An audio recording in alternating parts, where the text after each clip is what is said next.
What up guys? My name is Carlos Restrepo. This is Music is Conditioning, episode 5, episode 5.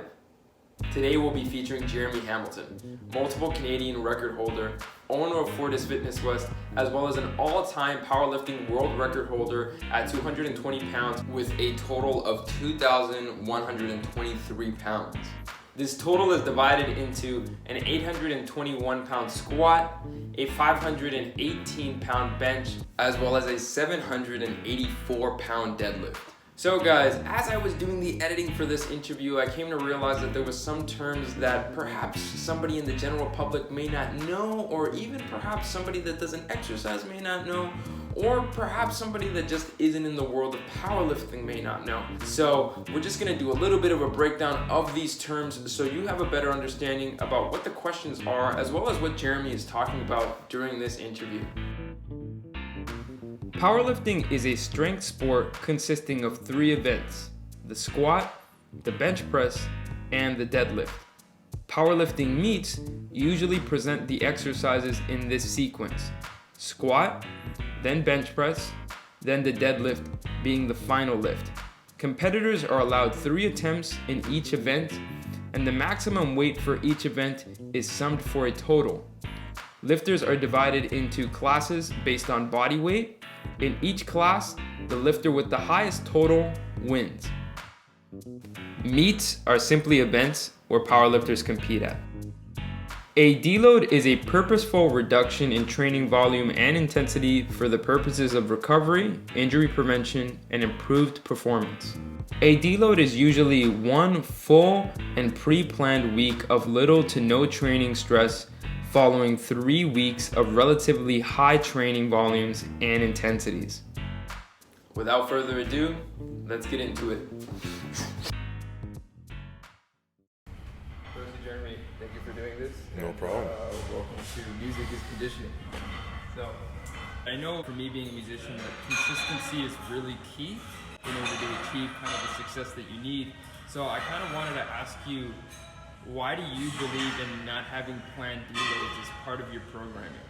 I don't think there's a way to track yourself that you can plan every 3rd or 4th week or 5th week to have a down week. I don't think you know when the good days are coming. And I don't think you should automatically set those days aside to rob yourself of a potential awesome day. I think, like you said, consistency is key. So if you can stay consistent for as many times as you can, good things are eventually going to happen. If you just automatically take out a 4th week and say, okay, this is a deload week, and I plan on feeling like garbage that week, so I don't know how you can track it.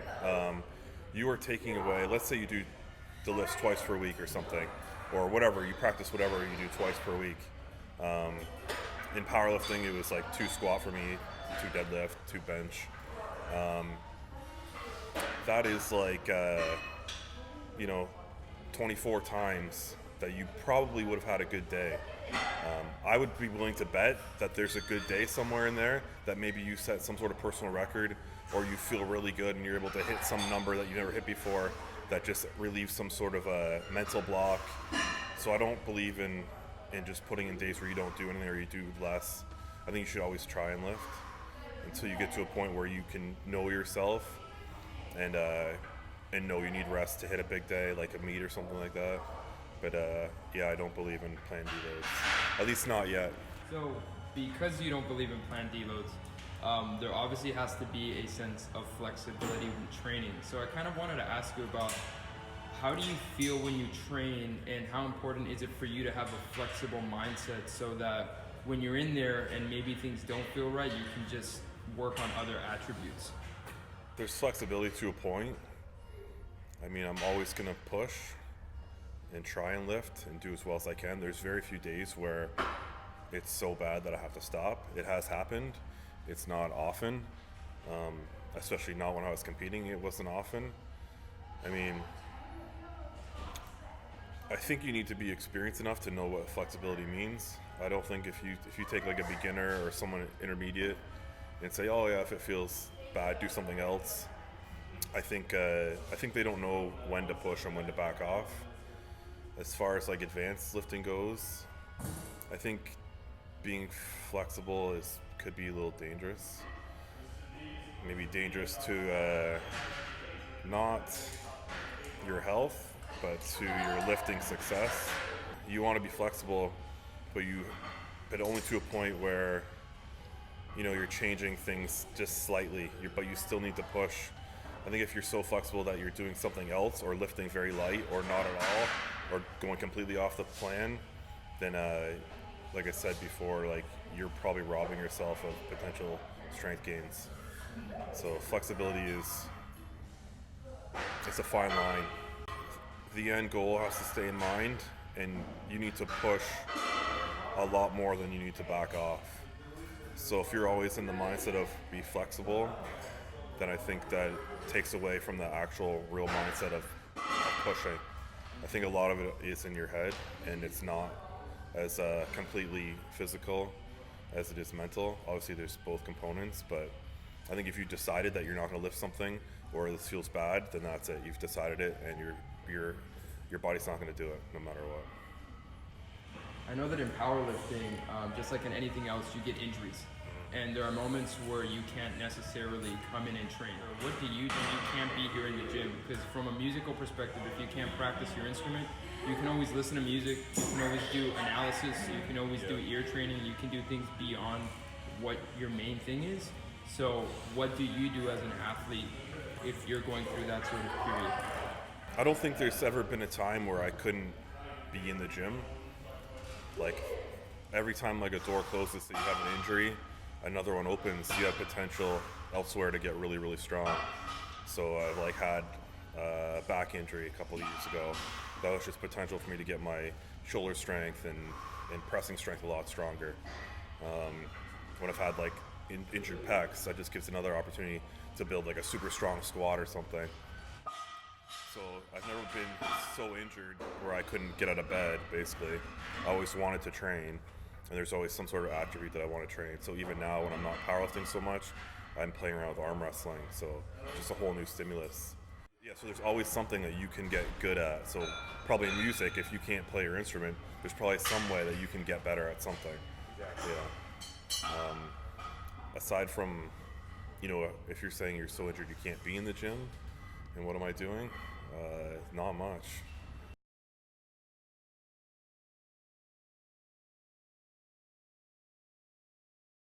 There's so many different ways to be strong.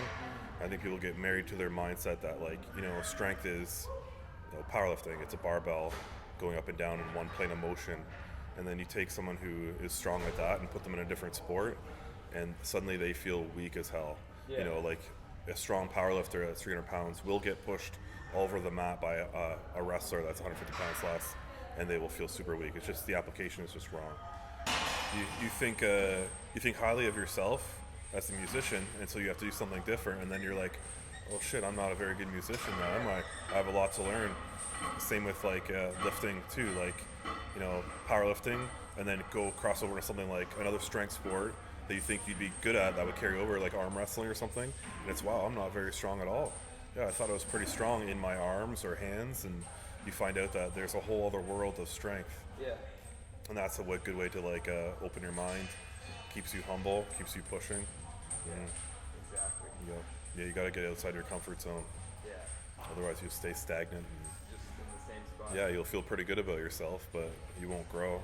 So for me, it's always there's so many ways to be strong, and I like to try and get strong in all of them. You can't be elite at all of them at once, but you can at least get better at all of them.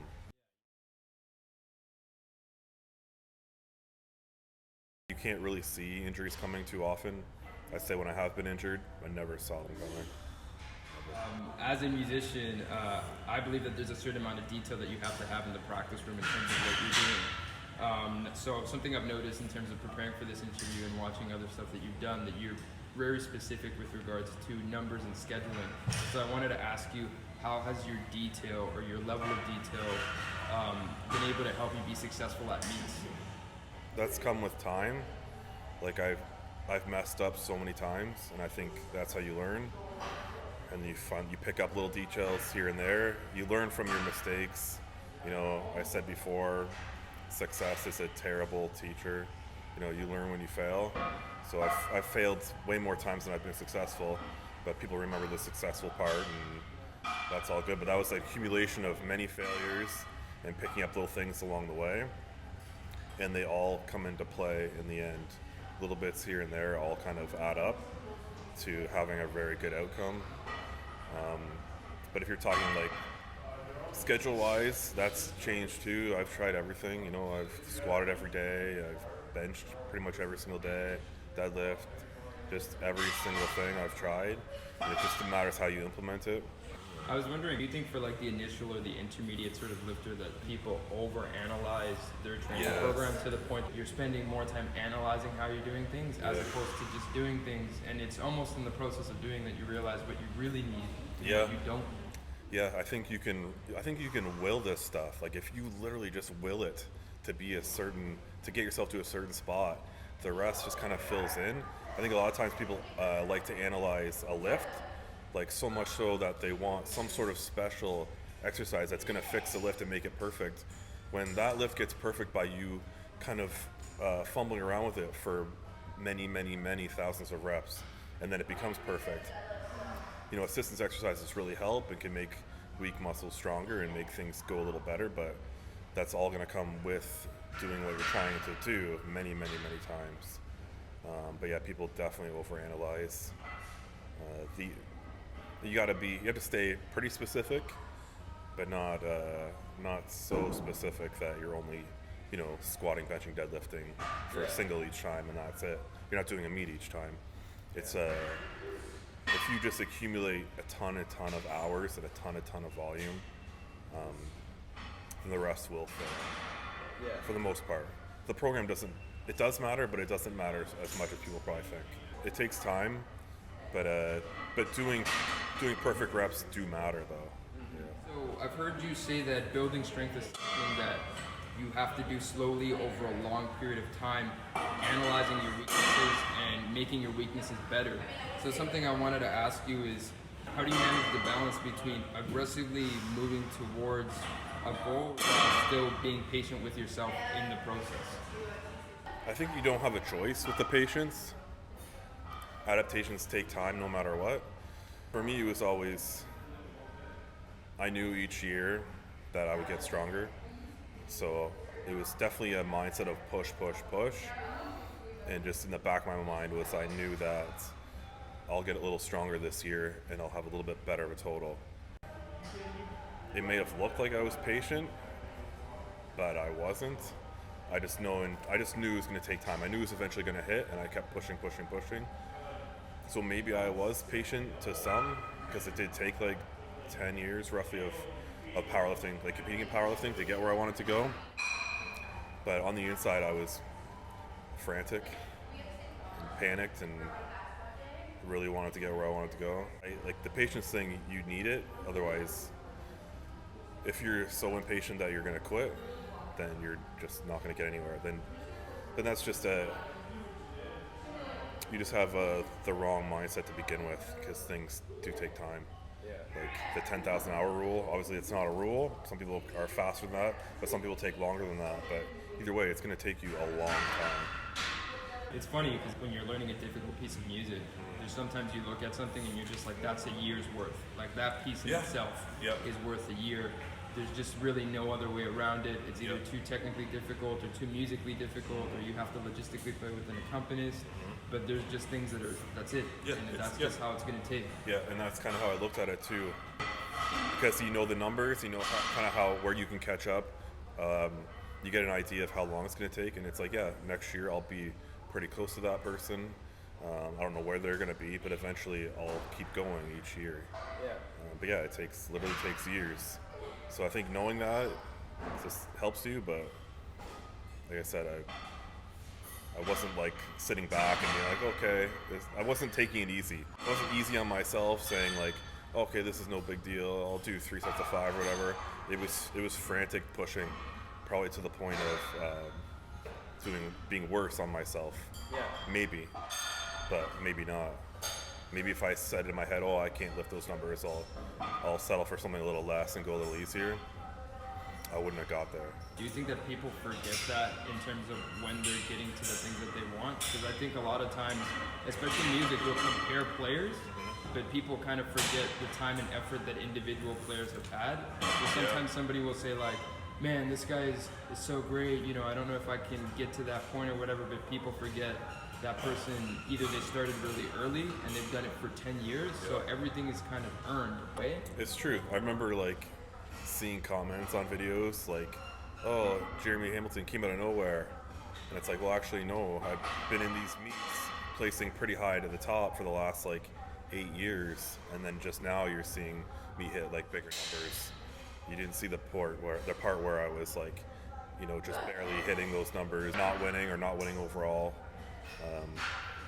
So it's like they think I probably just started or something and just came out of nowhere, but no, there's probably a massive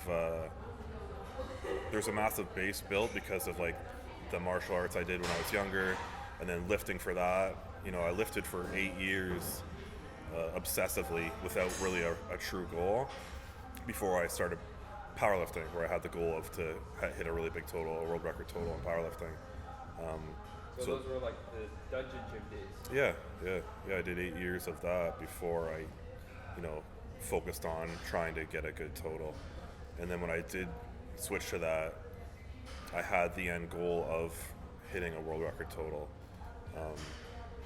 So, you know, it took me 8 years to get there, or 9 years, something like that. It wasn't an accident, basically. It wasn't like, oh, we'll see what happens. Yeah. It was. I already had my head set on that number. So something that I wanted to ask you, because I've seen you deadlift, and I really do think that your name should be the Flash of Deadlifts, Jeremy Hamilton.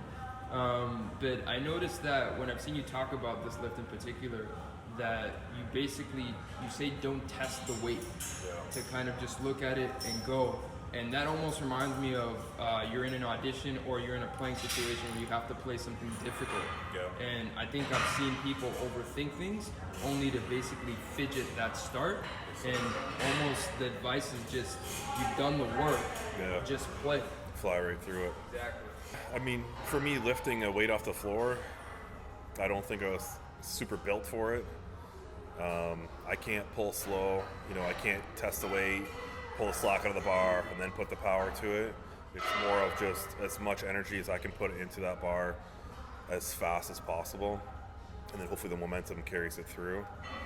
So that's basically by necessity, that's how I have to pull. If I try to pull something slower at all, it's just not going to move. So I think it's just like a fast person, maybe. That's about it, though. Yeah. You can't test it though. In anything, I don't think you can go up to it and try and do it or wonder if you're going to do it. It's 100% full effort. You're doing it, and if it stops, then it stops. But you can't have that stop in your head. If you have the mindset of trying and seeing and waiting and see what happens, then what are you doing there? You're trying to win. Exactly. Thank you for watching part 1, guys. If you enjoyed, here's part 2.